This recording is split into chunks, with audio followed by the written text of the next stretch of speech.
बिस्मिल्लाहिर्रहमानिर्रहीम। आज की इस वीडियो में हम फ्यूचर इंडेफिनिट टेंस के बारे में पढ़ेंगे। सबसे पहले हम फ्यूचर इंडेफिनिट टेंस के सेंटेंसेस के निशानात लिखते हैं कि इस तरह के सेंटेंसेस के आखिर में क्या आता है। तो निशानात इसकी क्या होंगे?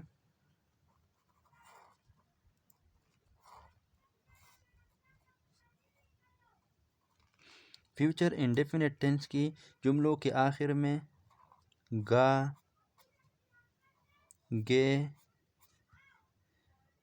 और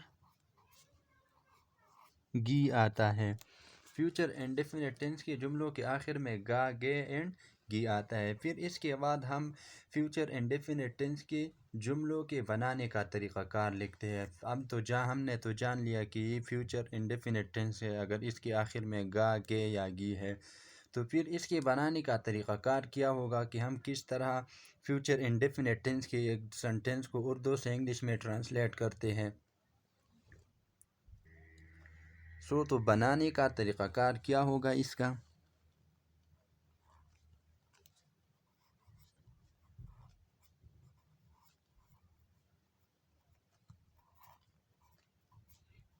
बनाने का तरीक़ाकार फ्यूचर इंडेफिनिट टेंस के जुमलों का क्या होगा? सबसे पहले हमने क्या लिखना है? ये तो टेंसेस की उसूल है कि सबसे पहले हमने सब्जेक्ट लिखना है।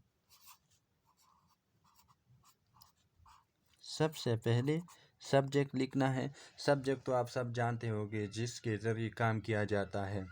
सब्जेक्ट के बाद फिर हमने हेल्पिंग वर्ब लिखने हैं। Helping verb, helping verb future indefinite tense के क्या है? वेल। इसमें हेल्पिंग वर्ब सिर्फ वेल है। शल भी आता है लेकिन वो ओल्ड जो लैंग्वेज था उसमें आता था। अब शल का कोई इस्तेमाल नहीं है। अब हम सिर्फ फ्यूचर इंडेफिनिट टेंस में सिर्फ वेल का इस्तेमाल करते हैं। हेल्पिंग वर्ब के बाद फिर हमने वर्ब फर्स्ट फॉर्म लगाना है। वर्ब फर्स्ट फॉर्म और आखिर में ऑब्जेक्ट लगाना है। तो ये सिंपल सा इसकी बनाने का तरीक़ाकार है। तो फ्यूचर इंडेफिनिट टेंस का बनाने का तरीक़ाकार बहुत आसान है। अब मैं कुछ एग्जांपल लिखता हूँ फ्यूचर इंडेफिनिट टेंस की। फॉर एग्ज़ाम्पल,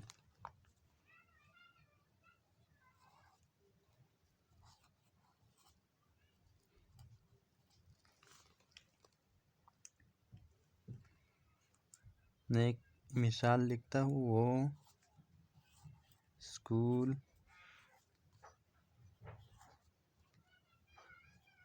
जाएगी। तो इसके आखिर में गी आई है तो ये फ्यूचर इंडेफिनिट टेंस है। अब हम इसको उर्दू से इंग्लिश में ट्रांसलेट करते हैं। तो इसके ट्रांसलेट करने का तरीक़ाकार ये है कि सबसे पहले हमने सब्जेक्ट लिखना है। लेकिन अब तो आप लोगों ने ये जानना होगा कि ये जाएगी इसमें हमने ओह के लिए क्या लिखना है। तो पहले सेंटेंसेस में जो मैंने सेंटेंसेस किए उसमें मैंने ये सब कुछ बताया है। अगर आपको इसके अभी भी समझ नहीं है तो जाकर वो प्लेलिस्ट में वो वीडियो देख सकते हैं आप लोग। तो यहाँ पे ये गी आई है तो इसके लिए हमने शी लिखना है क्योंकि ये क्या है, यहाँ पे ये मुअन्नस है। तो क्या लिखना है हमने? शी। सब्जेक्ट के तौर पर हमने शी लिखना है। फिर इसके बाद हेल्पिंग वर्ब वेल। ज़्यादातर लोग यहाँ पे अभी भी शेल का यूज़ करता है वी और आई के साथ, लेकिन ये मॉडर्न लैंग्वेज में अभी इसका इस्तेमाल ख़त्म हुआ है, सिर्फ वेल लगाता है। सो यहाँ पे शी वेल, फिर वर्ब के first form go, she well go और आखिर में ऑब्जेक्ट गो टू स्कूल। इसी तरह मैं एक और एग्जांपल लिखता हूँ।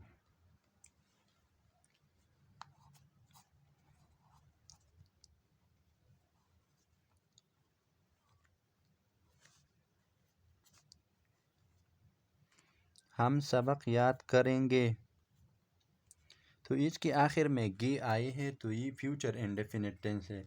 इसको अब हम उर्दू से इंग्लिश में कैसे ट्रांसलेट करते हैं? सबसे पहले हमने सब्जेक्ट यहाँ पे वी है।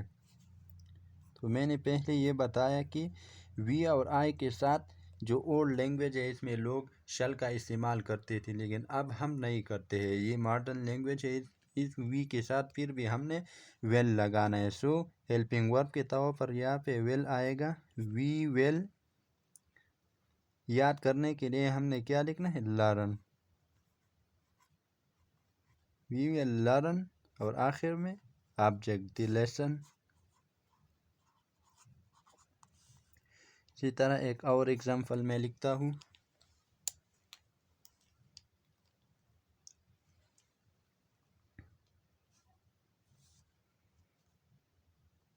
मैं गाना गाऊंगा। तो इसके आखिर में गा आया है, तो इसको हमने कैसे उर्दू से इंग्लिश में ट्रांसलेट करना है। सबसे पहले हमने सब्जेक्ट आई और फिर उसके बाद वेल लगाना है, आई वेल। फिर उसके बाद वर्ब की first form Seng, I well Seng, और आखिर में ऑब्जेक्ट अ सॉन्ग।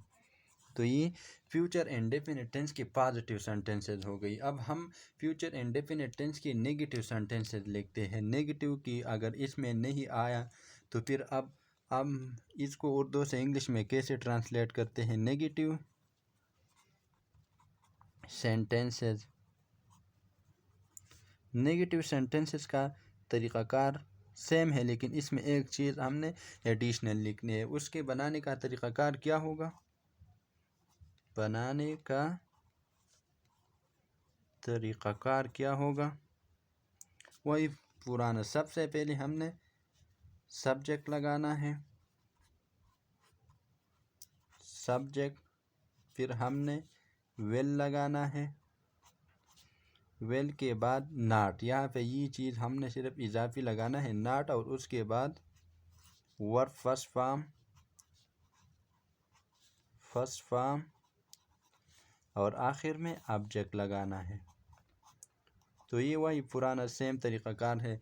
मैं इसका एक एग्जांपल करता हूँ, बाकी आप लोग कर सकते हैं, ये तो सिंपल है। फॉर एग्जांपल मैं लिखता हूँ,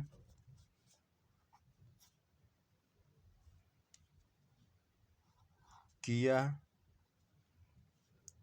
तुम, सॉरी यहाँ पे हमने नेगेटिव सेंटेंस, तुम सबक नहीं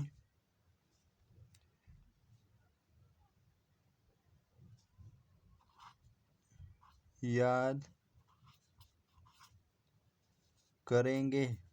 तो इसमें नहीं आया है, सो ये नेगेटिव सेंटेंस है। इसको हम उर्दू से इंग्लिश में कैसे ट्रांसलेट करते हैं। सबसे पहले हमने सब्जेक्ट यू, उसके बाद helping verb well, you well, well के बाद हमने not, you well not, verb first form learn, और आखिर में ऑब्जेक्ट द लेसन। तो ये फ्यूचर इंडेफिनिट टेंस की नेगेटिव सेंटेंसेस का तरीक़ाकार है। अब हम इसके इंट्रागेटिव सेंटेंसेस का तरीक़ाकार जानते हैं कि इंट्रागेटिव सेंटेंसेस को हम कैसे उर्दू से इंग्लिश में ट्रांसलेट करते हैं। तो इंट्रागेटिव सेंटेंसेस का पहचान क्या होगा कि हमें किस तरह पता चल जाता है कि इंट्रागेटिव है। तो इंट्रागेटिव में सवाल किया जाता है, उसमें हमसे एक क्वेश्चन किया होता है, तो इससे हमें ये पता लगता है कि ये इंट्रागेटिव सेंटेंस है। तो इसके बनाने का तरीक़ाकार क्या होगा, इंट्रागेटिव के बनाने का तरीक़ाकार, अगर आपने मेरे पहले वीडियोस देखे तो आपको इसके बनाने का तरीक़ाकार बिल्कुल जल्दी याद हो जाएंगी। उसके में क्या है कि सबसे पहले हमने इंट्रागेटिव में हेल्पिंग वर्ब लगाना है। तो यहाँ पे हेल्पिंग वर्ब क्या है, वेल है। फ्यूचर इंडेफिनिट टेंस में हेल्पिंग वर्ब वेल है। तो सबसे पहले हमने वेल लगाना है, उसके बाद सब्जेक्ट, सब्जेक्ट के बाद वर्ब फर्स्ट फॉर्म, वर्ब की फर्स्ट फॉर्म, और आखिर में ऑब्जेक्ट। फॉर एग्ज़ाम्पल मैं एक सेंटेंस लिखता हूँ कि कुछ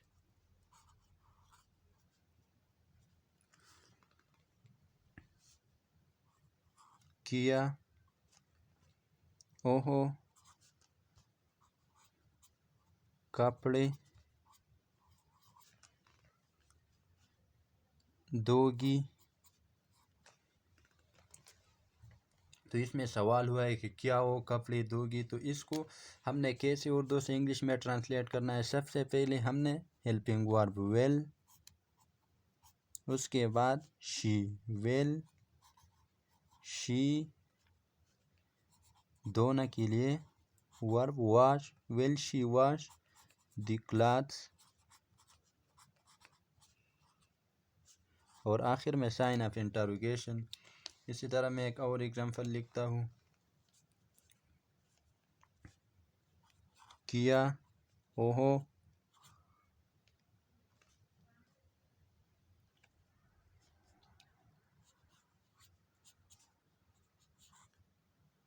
घर जाएंगे। तो इसको हमने कैसे उर्दू से इंग्लिश में ट्रांसलेट करना है। सबसे पहले हमने वेल लगाना है, वेल, यहाँ पे हमने दे का यूज़ करना है। अगर आपको इसकी अभी भी समझ नहीं आती तो जाकर प्लेलिस्ट में जो टेंसेस की वीडियोज़ है वो देखें, आपको इसकी समझ आ जाएगी। Well they go to home. अब मैं आप लोगों के लिए कुछ एग्जाम्पल के लिए यहाँ पे कुछ सेंटेंसेस लिखते हो, आप खुद इसका प्रैक्टिस करें।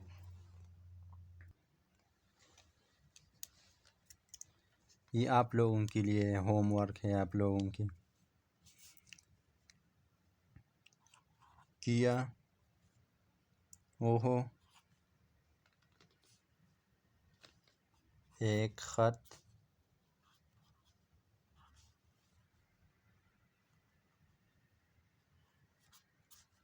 लिखेंगे।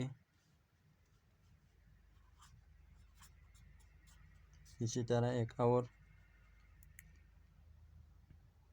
मैं कल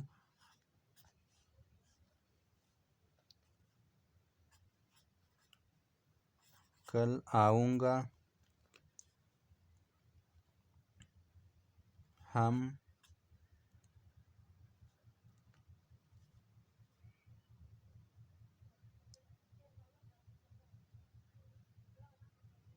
खाना नहीं